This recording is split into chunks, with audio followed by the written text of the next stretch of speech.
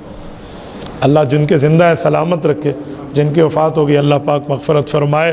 اللہ پاک آپ کو اور ہمیں موت کی یاد بھی عطا فرمائے، قبر اور آخرت کے معاملات ہمارے آسان فرمائے۔ اقول قولی ھذا واستغفر اللہ وآخر دعوانا ان الحمد للہ رب العالمین۔